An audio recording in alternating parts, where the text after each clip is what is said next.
오늘은 누가복음 오늘 벌써 36번째 시간이네요. 기도해야 하는 이유라는 말씀으로 함께 은혜를 나누도록 하겠습니다.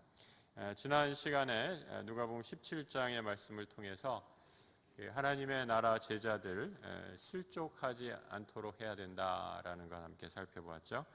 그리고 하나님의 은혜 안에서 늘 용서해야 한다. 실족하지 않고 용서해야 하는 것, 내 힘으로 하는 게 아니다라고 말씀드렸습니다. 두 가지 다 하나님의 은혜로만 전적으로 가능하다라는 거죠. 이렇게 은혜 중에 있을 때 우리가 고백하는 유일한 신앙의 고백, 믿음의 고백이 우리는 무익한 종이다. 다만 맡겨주신 것 하여야 할 것을 했을 뿐이다 라고 이렇게 무익한 종의 고백을 나누는 것임을 함께 나누었습니다.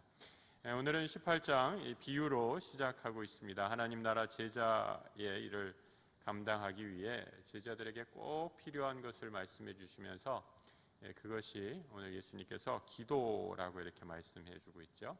그런데 왜 우리에게 기도가 필요한지를 한 가지 비유를 통해서 말씀해 주고 있습니다. 한 마을에, 한 도시에 재판관을 소개해 주고 있죠. 이 재판관이 어떤 사람인가 오늘 본문 2절에서 이렇게 말씀하고 있습니다. 같이 한번 읽어보겠습니다.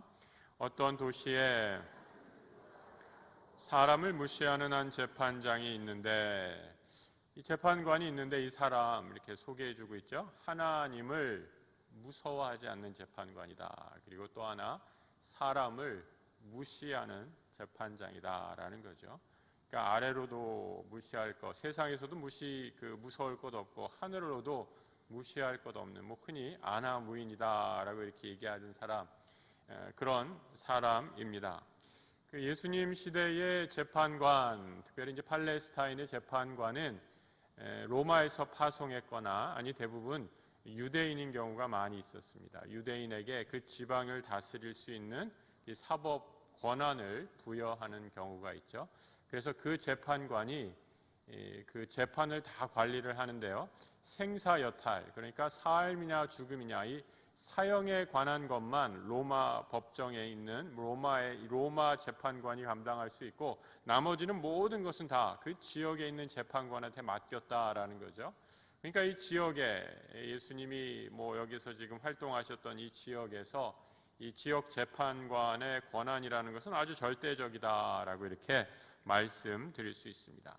이 사람을 무시하는 재판관, 그만큼 자기가 가진 힘이 절대적이어서 마음대로 할 수 있는 그런 권한을 가진 사람이었다라는 것을 보여주고 있죠. 그리고 이 사람 하나님 믿는 사람이 아닙니다. 하나님을 두려워하지 않는 재판관이다라고 이렇게 소개해 주고 있습니다. 여러분, 요즘에 고위공직자들 성적 일탈 사회적으로 큰 문제가 되고 있지 않습니까? 각계의 지도자라는 사람들이 부끄러운 범죄를 저지르면서 온 사회가 참 마음이 무겁고 어두워지고 일그러져 있는 것을 보게 됩니다. 그런데 여러분, 참 우리가 착각하는 것이 하나가 있어요. 우리나라 사람들 생각하기를 높은 자리에 오를수록 그 사람이 도덕적이고 선하고 윤리적이다라고 이렇게 생각하는데, 여러분, 이는 완전한 착각입니다. 오히려 높은 자리에 오르게 되면 윤리나 도덕성이 흐려지고 희미해지기 마련입니다. 왜 그런가? 누구도 내 앞에서 잘못했다라고 말하는 사람이 없기 때문이죠. 정말 그래요, 여러분. 높은 자리에 올라갈수록 누구도 그 사람에게 당신 이거 틀렸습니다, 이렇게 하면 안 됩니다 라고 이렇게 말하는 사람이 없죠. 그래서 높은 자리에 있는 사람일수록 더 높은 윤리, 자기 관리, 또 자기 절제가 철저하게 필요한데 이것이 잘 안 돼서 한꺼번에 무너지는 일이 얼마나 많은가. 그럼 재미있는 얘기 아시죠? 벌거벗은 임금님. 벌거벗은 임금님. 어느 나라에 아주 멋쟁이 임금님이 있었어요. 늘 새 옷을 해입는 것을 좋아하는 그런 임금님이 있었다라는 거예요. 그래서 제단사, 나라에서 이 솜씨가 좋은 제단사를 불러서 옷을 만들게 합니다. 근데 딱 걸쳐 입었는데 이 임금이 어떻게 되죠? 마음에 안 들어요. 그러면 어떻게 됩니까? 그 제단사는 그날로 목이 달아나게 되죠. 얼마나 무서운 임금입니까? 그러니 어느 제단사가 그 임금의 비율을 맞추겠어요? 어느 날 한 제단사가 그 나라에서 솜씨가 제일 좋다는 제단사가 잡혀왔습니다. 임금의 호출을 받고 잡혀왔죠. 밤을 새서 옷을 만들고 그 임금에게 옷을 정성껏 입힙니다. 그런데 이 제단사가 뭐라고 얘기하느냐? 임금님, 이 옷은 세계에서 가장 좋은 천으로, 가장 좋은 가벼운 원단으로 만든 아주 멋쟁이 옷입니다. 그리고 옷을 이렇게 입혀요. 어떤 옷이었어요? 아무것도 보이지 않는 옷이었죠. 그런데 마치 옷이 있는 것처럼 그 옷을 다 입히니까 그 궁궐에서 누구도 임금님 옷이 왜 저래? 라고 말하는 사람 아무도 없었다라는 거예요. 임금이 우쭐해서 모두들 다 임금님 멋있습니다, 최고입니다 라고 박수 쳐주고 난리를 치니까 진짜 자기가 세상에서 가장 멋진 옷을 입었는 줄 알고 착각해서 거리에 나가게 됩니다. 그때 거리에 나갔을 때 한 어린아이가 벌거벗은 임금을 보고 뭐라고 외치죠? 임금님이 발거벗었대요 라고 얘기하는 거 아닙니까? 여러분, 오직 아이의 눈에서만 임금이 벗은 모습을 볼 수 있었다라는 거죠. 여러분, 왜 사람들이 임금이 발가벗었다라고 말하지 못했을까? 임금이 가진 힘 때문입니다. 권력이 무서워서 누구도 임금의 폭정과 그 어리석음을 말해주는 사람이 없었다라는 거죠. 왜 힘을 가진 사람이 단 한 번의 실수로 몰락할까? 자신이 가진 힘 때문에 어떠한 도덕적 제약도 받지 않는다고 착각하기 때문입니다. 그 누구도 나에게 잘못했다고 말하는 사람이 없습니다. 그러다 보니 마치 내가 세상의 주인인 양 마음껏 일탈하고 마음껏 행동한다라는 거죠. 여러분, 이것은 비단 우리나라뿐만의 이야기가 아니죠. 오래전에 세상 사는 사람 어디나 다 그런 일들이 있었어요. 유명한 이 고전 가운데 이 플라톤의 대화편이라는 그러니까 그 책이 있어요. 그 플라톤의 대화편이라는 데서 이 소크라테스와 어떤 소피스트의 대화가 나옵니다. 소크라테스가 그 어떤 길을 지나가다 만난 사람에게 묻죠. 당신은 정의가 뭐라고 생각합니까? What is justice? 정의를 정의해보라 라고 이렇게 얘기하는 거죠. Justice의 definition을 한번 해보라 라고 이렇게 얘기하는 거죠. 정의가 무엇이냐라고 한번 나에게 말해보시오 라고 이렇게 질문을 합니다. 그러자 그 소피스트가 소크라테스를 만난 사람이 이렇게 얘기합니다. 정의란 강자의 이익 아닙니까? 세상을 한번 보기 바랍니다. 힘센 사람이 마음대로 그들의 이익에 따라서 약한 사람을 괴롭혀도 처벌되지 않는 세상, 힘이 센 사람, 돈이 있는 사람, 유전무죄, 반대로 돈이 없고 힘도 없는 사람, 무전유죄가 되는 세상. 그래서 세상의 정의란 강자의 이익에 따라 춤추는 것이 아니겠습니까? 우리나라 사회뿐만 아니라 인류 문명이 시작되면서 늘 있어 왔던 문제이죠. 여러분, 오늘 본문에 등장하는 과부, 이 성경에서 과부하면 아무런 힘도 없고 연줄도 없는 사회적 약자를 대표적으로 말하는 사람입니다. 이 여인이 할 수 있는 유일한 일은 무엇인가? 계속해서 억울함을 호소하는 일밖에 없었어요. 내 원한을 풀어주십시오. 내 원한을 갚아주십시오. 재판장에게 매일매일 가서 할 수 있는 그 원한, 그 민원을 청하는 것, 그것이 전부입니다. 이렇게 계속 청하게 되자 재판관의 생각이 어떻게 변화하는가? 오늘 본문 4절과 5절에 이렇게 얘기하고 있어요. 같이 한번 읽어보겠습니다. 그가 얼마 동안 듣지 아니하다가 후에 속으로 생각하되 내가 하나님을 두려워하지 않고 사람을 무시하나 이 과부가 나를 번거롭게 하니 내가 그 원한을 풀어주리라. 그렇지 않으면 늘 와서 나를 괴롭게 하리라. 여러분, 재판장이 왜 과부의 청을 들어줍니까?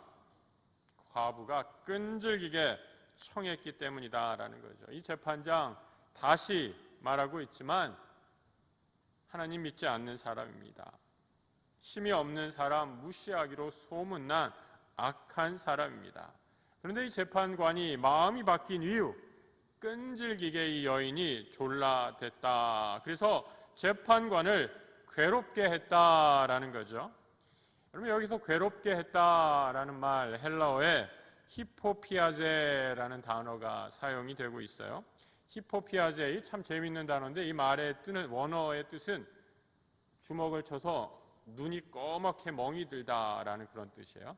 괴롭게 한다라는 말의 의미는 무엇이냐? 그 사람을 자꾸 괴롭혀서 멍든 눈을 선사하는 거예요. 그럼 누구에게 맞으면 눈에 멍이 들죠? 얼마나 맞았습니까? 눈탱이가 밤탱이가 되도록 눈이 꺼맣게 변할 정도로 맞았다라는 겁니다. 그것이 괴롭다라는 말의 의미죠. 여러분 그래서 여기서는 이 감정적으로 이 재판관이 아주 지칠 정도로 이 여인의 밤낮 없이 뭐 어디 요즘으로 얘기하는 법원 문 앞에 대고 계속 문을 두드리고 귀찮게 하는 바람에 자기가 아주 감정적으로 지쳐버렸다라는 그런 의미를 갖고 있죠. 여러분 예수님 이 비유를 제자의 기도에 비유합니다. 너희들이 만약에 예수를 따르는 제자라면 이 여인처럼 끈질기게 기도해야 한다라고 이렇게 말씀하시는 거죠.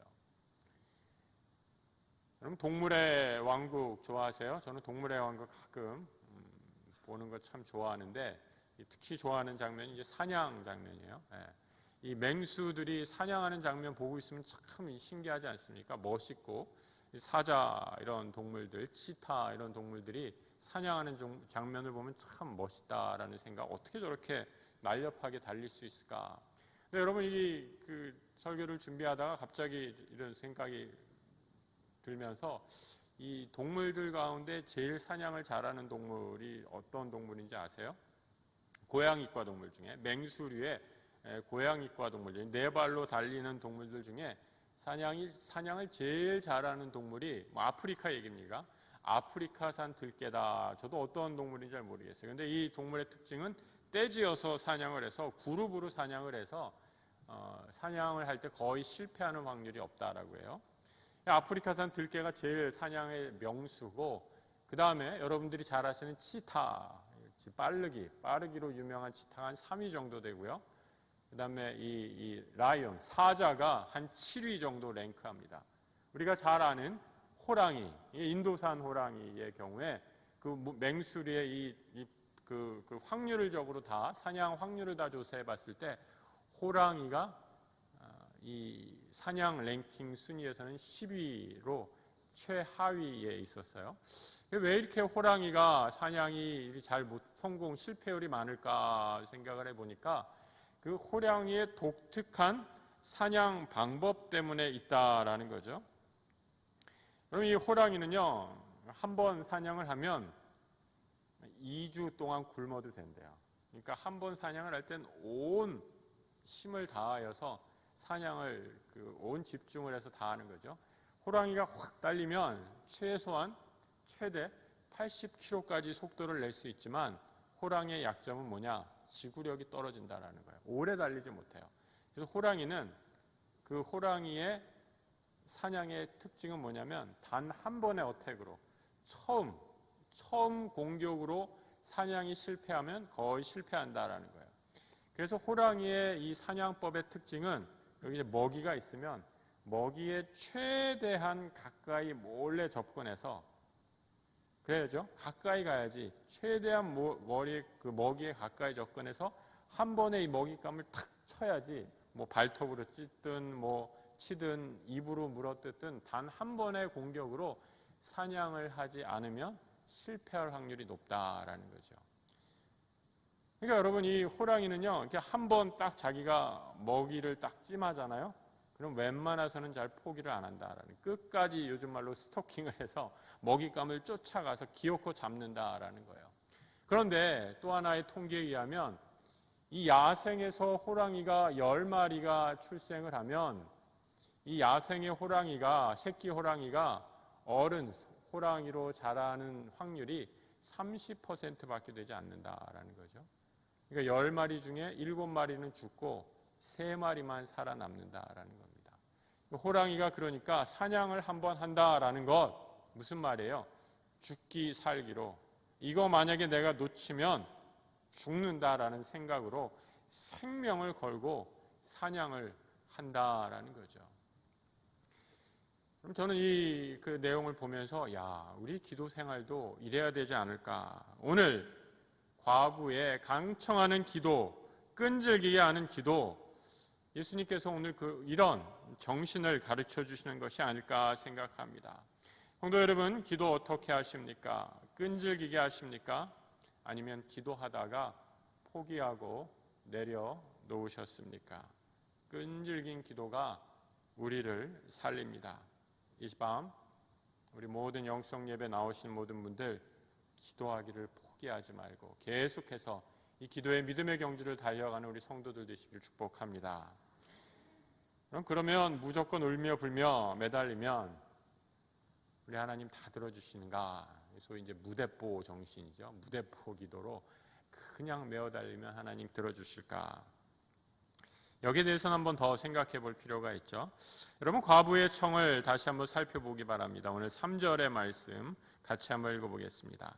그 도시에 한 과부가 있어 자주 그에게 가서 내 원수에 대한 나의 원한을 풀어주소서. 여러분, 과부가 재판관에게 구한 것은 무엇입니까? 돈을 벌게 해달라, 내 팔자 고치게 해달라, 그런 것이 아니라 내 원한을 풀어달라라고 청합니다. 억울한 일을 당했다라는 거죠. 여인은 기도를 통해 원한을 풀어달라라고 이렇게 얘기합니다. 원한, 액티케신이라는 단어가 쓰였는데요. 그럼 성경에 이 원한이라는 단어, 특별히 구약에 참 많이 등장하는 단어 가운데 하나입니다. 원한을 풀어달라, 다른 말로 하면 정의를 이루어 달라라고 얘기하는 거죠.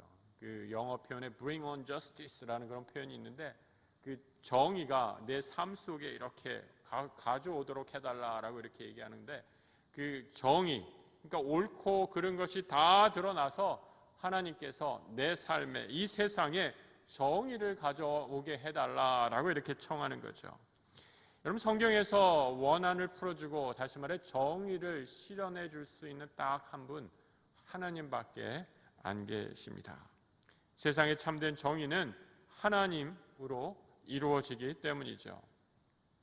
오늘 본문에서 과부가 왜 원한에 빠지게 됐는가, 그가 쌓인 원한이 무엇이었는가 드러나 있지는 않습니다. 아무래도 여러 가지 학자들이 그 원한이 무엇이었을까 여러 가지 주석을 하는데 가장 일반적인 해석은 아마도 재정적인 어려움이었을 거다. 그리고 누가복음의 맥락에서 재정적인 어려움이었을 것이다 라고 이렇게 추정을 하고 있습니다. 과부는 그러면서 자신의 삶에 정의, 하나님의 정의를 이루어 달라라고 이렇게 청하고 있죠. 과부가 당한 어려움으로 인해 더 이상 인간다운 삶을 계속할 수 없는 지경에 이르렀습니다. 그래서 끈질기게 자기가 당한 이 불의한 일에 하나님 정의를 허락해 주십시오라고 이렇게 기도하고 있습니다. 하나님 나라의 정의가 이 땅에 이루어지기 위해 우리가 끝까지 기도해야 한다라는 거죠. 여러분, 이 세상은 어떤 세상입니까? 절대적인 진리가 없는 시대이죠. 이 사람은 이렇게 말하고 저 사람은 저렇게 말하는 시대고 모두가 각자 자기 소견에 옳은 대로 행하는 시대입니다. 그래서 요즘 세대 사람들은 절대적인 도덕 기준을 말하면 얼마나 싫어하는지 모르죠. 요즘 세대는 그런 절대적 기준을 인정하지 않는 소위 포스트 모던 세대이기 때문이죠. 과부는 자신의 원한을 풀어줄 사람, 아무리 악하다 해도, 나를 무시한다 해도 이 원한을 풀어줄 한 사람, 바로 재판관임을 압니다. 그리고 그에게 3절에서 말하고 있는 것처럼 그에게 자주 가다라고 이렇게 얘기하죠. 자주 가다. 여러분, 자주 가다 계속해서 반복적으로 일어날 때 사용하는 동사이죠. 미완료 동사, 이렇게 헬라어 문법에서 얘기합니다. 계속해서 끈질기게 하루 이틀 하고 끝난 것이 아니라 오늘도 가고 내일도 가고, 왜냐? 내가 살 길은 이 길밖에 없기에 계속해서 끊임없이 자주 재판장에게 갔다라고 이렇게 얘기합니다. 열심히 살았습니다. 아니, 열심히 살 수밖에 없는 상황이었어요. 여인이 가진 것은 없습니다. 의지할 것도 없습니다. 최선을 다해 열심히 살았는데 억울한 일을 당한 것이죠. 그로 인해 당장 사느냐 죽느냐 생존의 문제가 닥치게 되죠. 여인이 아무리 생각해봐도 이건 아닙니다. 나처럼 열심히 산 사람이 어디 있다고 내가 이런 억울한 일을 당하다니. 여인이 경험하는 악은 어떤 내면에 내가 몰래 못된 짓을 저지른 그런 것이 아니라 제도적인 악이요, 불의의 구조로 생긴 구조적인 악이다라고 이렇게 얘기할 수 있습니다. 자신의 힘으로는 도무지 감당할 수 없는 악한 상황에 처해진 것이죠. 여러분, 사실 이런 어려움, 우리 세상을 살아가는 모든 사람들이 겪는 그러한 어려움 아닙니까? 사회 구조의 불의, 불평등의 문제들이 그것이죠. 많은 사람들이 이런 불의, 부정의를 경험하면 여러분 어떻게 반응합니까? 세상을 뒤집어 엎겠다라고 말하죠. 그것이 무엇이죠? 바로 인류 역사상 늘 있어 왔던 혁명이라는 형태로 드러나죠.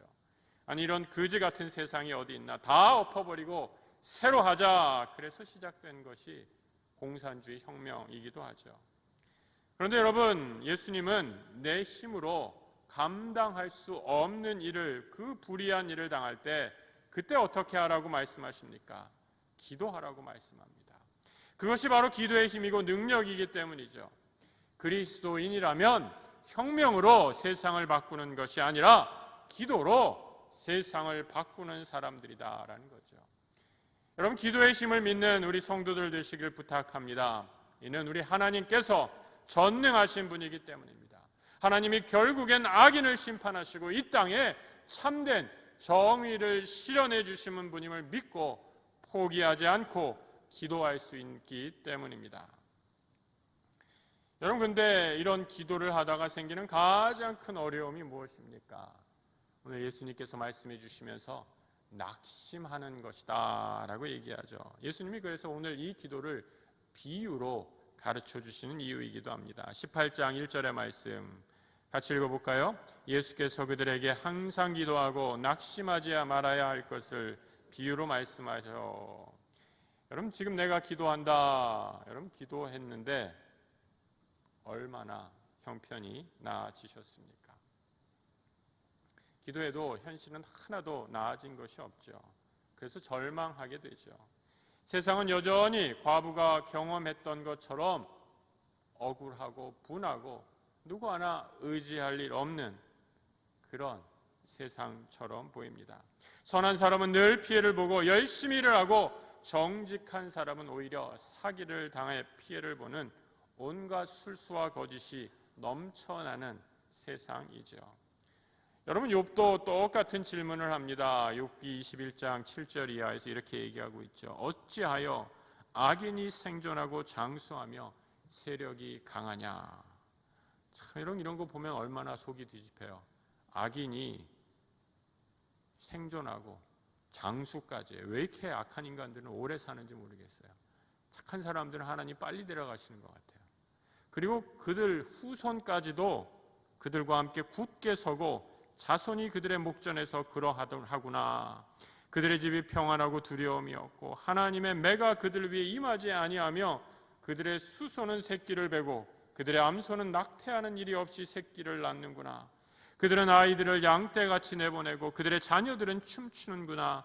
그들은 소고와 수금으로 노래하고 피리 불어 즐기며 그들의 날을 행복하게 지내다가 잠깐 사이에 수월에 내려가느니라. 여러분, 얼마나 속이 뒤집힐 일입니까? 하나님이 이 땅에 하나님을 믿는 의로운 사람들에게 복을 주시는 것이 아니라 악인들의 번영을 보며 선한 사람들이 하나님 이거 어떻게 된 겁니까? 이래도 하나님이 살아계십니까? 왜 이렇게 내 기도에 더디 응답하신단 말입니까? 하나님의 침묵을 경험하게 되죠. 여러분, 이러니 속이 안 타겠습니까? 이러니 기도를 포기할 수밖에 없지 않겠습니까? 아무것도 바뀐 것이 없구나. 내 기도는 아무런 능력이 없구나. 하나님이 내가 하는 기도 따위는 귀 기울여 들어주시지도 않는구나 라고 하면서 낙심해서 기도하기를 포기할 때 그때 주님이 주신 비유가 바로 이 기도에 대한 비유였다라는 거죠.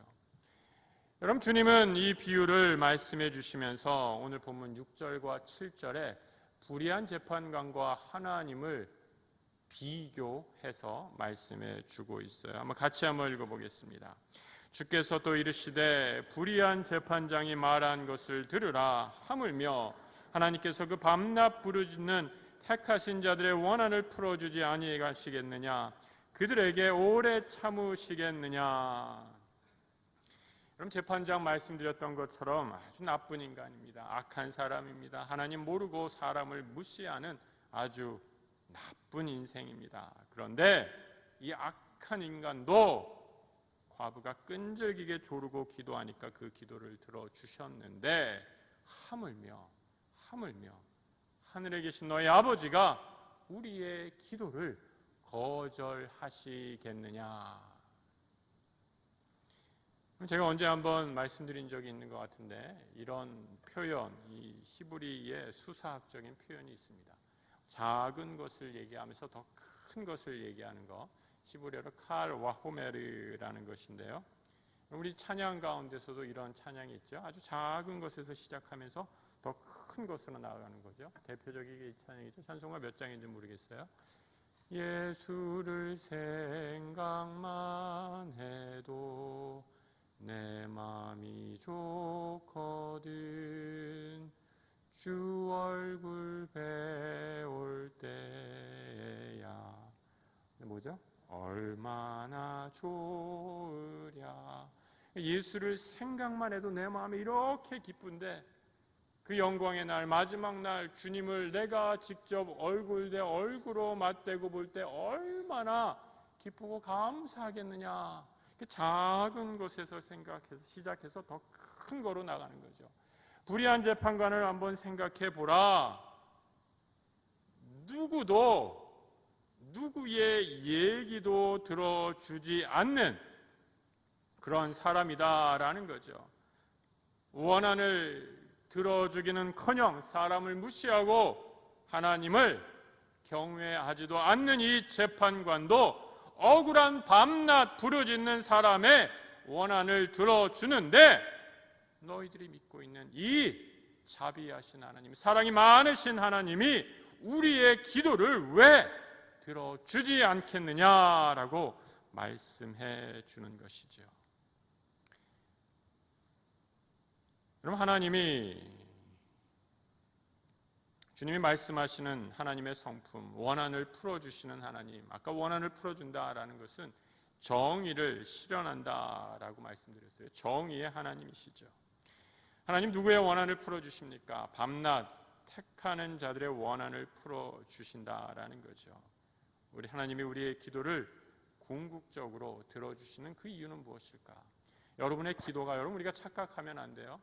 내 기도가 내가 선한 일을 이만큼 해서 하나님께 뭔가 예쁜 짓 해서 아주 그냥 주일도 안 빠지고 헌금도 잘 내고 내가 직분이 높고 이래서 하나님의 마음에 뭔가 열심히 봉사를 해가지고 하나님이 내 기도를 잘 들어주시겠지. 완전한 착각이죠. 성경은 그래서 하나님이 우리의 기도를 들어주신다라고 말씀하지 않습니다. 하나님이 우리의 기도를 들어주시는 이유, 하나님께서 우리를 택해 주셨기 때문이다라고 말씀합니다. 하나님이 우리를 택해 주셨습니다. 여러분 본문에서 아까 예수님이 하신 말씀, 아까 몇 절이었습니까? 7절 말씀. 하나님께서 그 밤낮 부르짖는 뭐라고 돼 있죠? 택하신 자들의 원한, 이렇게 돼 있죠. 택하신 자들의 원한을 풀어주지 않으시겠느냐라고 얘기합니다. 여러분 택한 자, 단수가 아니라 택하신 자들의 원한, 복수로 쓰였습니다. 우리 하나님 나의 기도만을 들어주시는 분이 아니죠. 하나님 나라 모든 백성을 택하시고 부르셔서 그 하나님의 백성의 기도를 들어주시는 분이다라고 말씀합니다. 바울이 이 사실을 분명히 선포하고 있죠. 로마서 8장의 이하인 33절에 있는 말씀입니다. 같이 한번 읽어볼까요? 누가 능히 하나님께서 택하신 자들을 고발하리요 의롭다 하신 이는 하나님이시니. 하나님이 우리를 택하셨기 때문에 하나님은 우리의 기도를 들어주신다라는 겁니다. 베드로전서 2장 4절에서 5절, 사람에게는 버림바가 되었으나 하나님께는 택하심을 입은 보배로운 산돌이신 예수께 나아가 너희도 산돌같이 신령한 집으로 세워지고 예수 그리스도로 말미암아 하나님이 기쁘게 받으실 신령한 제사를 드릴 거룩한 제사장이 될지니라. 하나님이 우리의 기도를 안 들어주실 수 없는 이유, 예수 그리스도의 십자가 보혈의 피로 우리가 택한 하나님의 자녀가 되었기 때문에 우리의 기도를 하나님께서 들어주신다라는 거죠. 여러분, 이것이 우리가 기도를 그치지 말아야 할 이유입니다. 내가 하나님을 택한 것이 아니라 하나님이 나를 택해 주셨기 때문입니다. 우리는 원수의 저주를 받을 인생으로 버려두지 않으시고 택하셔서 하나님의 자녀로 세워주죠. 그래서 여러분, 끝까지 포기하지 않고 기도하는 것입니다. 기도는 택함 받은 자들이 누리는 특권이기 때문입니다. 그래서 기도 자체가 하나님의 택함 받은 사람의 은혜요 축복입니다. 기도를 포기하지 않는 여러분 되시길 축복합니다. 여러분, 기도를 포기한다라는 것은 택함 받은 특권을 포기하는 것과 똑같은 것이기 때문이죠. 여러분, 기도를 포기하고 싶을 때 바로 그때가 사실 더 기도할 때입니다. 여러분, 우리가 하나님께서 우리를 택해 주시고 우리는 기도할 수밖에 없지만 여러분, 기도 결코 쉬운 것이 아니죠. 기도의 대가들, 기독교 역사에서 기도의 대가들도 기도가 결코 쉽지 않다라고 이렇게 얘기합니다. 여러분 가운데 혹시 기도 너무 쉬워요, 기도하니까 뭐 절로 돼요, 이렇게 얘기하신 분들 사실 조금 위험한 분들이에요. 기도는 결코 쉬운 게 아니에요. 하나님의 뜻이 내 안으로 점점 들어오기 때문에 여러분, 죄인된 이 욕심과 싸우고 영적 투쟁이다라는 거 말씀드렸지 않았습니까? 기도할 때마다 그래서 더 큰 어려움을 부딪히게 되죠. 종교개혁자인 마틴 루터가 이렇게 얘기했어요. 그 주석사 가운데 이런 글이 있습니다. 한번 잘 들어보시기 바랍니다. 조용히 혼자 하나님과 대화하려고만 하면 채 시작도 하기 전에 5만 가지 회방꾼들이 한꺼번에 달려들었다. 여러분, 정말 그런 거 경험하지 않습니까? 사탄은 모든 이유를 총동원해서 기도를 지연시키려고 했다. 사방을 에워싸고 극렬하게 방해 공작을 폈다. 하지만 끝까지 할 일을 할 뿐 절대로 거기에 귀 기울이지 않는다. 아직 경험해보지 못했다면 시도해보라. 열심히 기도하기로 작정하는 그 순간 어마어마한 다양한 잡념들이 달려들어 시작조차 못하도록 물고 늘어질 것이 틀림없다. 종교개혁자인 마틴 루터가 수도원 골방에서 주석서를 쓰며 기도할 때에 그가 경험한 영적인 투쟁이다라는 거죠. 그래서 여러분, 기도의 핵심 가운데 하나는 정직함에 있습니다. 있는 모습 그대로를 하나님 앞에 아뢰는 거죠. 많은 사람들이 기도하다가 실패하는 이유는 무엇인지 아십니까? 기도의 능력이 나에게 있다라고 착각하기 때문입니다. 말씀드린 것처럼 내가 뭘 잘하면 하나님이 이뻐해서 내 기도 잘 들어주시겠지 착각한다라는 거죠. 내가 기도할 수 있는 이유, 전적인 하나님의 은혜입니다. 십자가의 은혜입니다.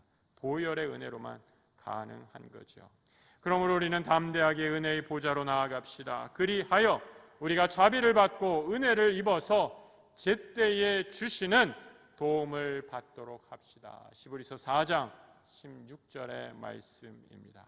기도의 자리, 은혜의 자리입니다. 여러분, 담대하게 나아가 기도가 막혔을 때라도 그 마음조차 하나님 앞에 아뢰며 기도하는 우리 성도들 되시길 축복합니다. 우리 마지막 구절로 넘어가 보겠습니다. 18장 8절에 있는 말씀 같이 한번 또 읽어볼까요? 내가 너희에게 이르노니 속히 그 원한을 풀어주시리라. 그러나 인자가 올 때의 세상에서 믿음을 보겠느냐 하시리라. 그럼 주님께서 끝까지 지속적으로 끈질기게 기도하라라고 얘기하면서 마지막 오늘 본문에서 이렇게 얘기하시죠. 속히 그 원한을 풀어주시겠다. 속히 그 원한을 풀어주다. 이 땅에 정의가 임하게 하시겠다라고 이렇게 말씀하시는 겁니다. 속히라는 표현을 쓰셨어요. 여러분, 강청하는 여인의 기도, 우리가 기도해도 응답하지 않는 하나님 생각할 때 하나님 얼마나 뜸을 잘 들이시는 분이에요. 왜 이렇게 늦습니까? 그런데 예수님 오늘 본문에서 속히 응답하시겠다라고 말씀합니다. 본문에 가지고 있는 이 속히라는 말, 갑작스럽게라는 의미죠. 영어로 suddenly라고 이렇게 얘기하지 않습니까? 갑작스럽게, 그날과 그 시는 알지 못하게 갑작스럽게 우리 주님이 내 기도를 이루어 주시겠다라고 말씀하는 거죠. 무엇을 말해줍니까? 하나님의 타임과 내 타이밍이 다르다라는 것을 보여주는 거죠. 하나님의 전적인 계획 안에서 이루어진다라는 거죠. 그때를 기다리라라고 말씀하는 겁니다. 또 하나, 신속히라는 말 그대로 신속하고 빠르게라는 거죠.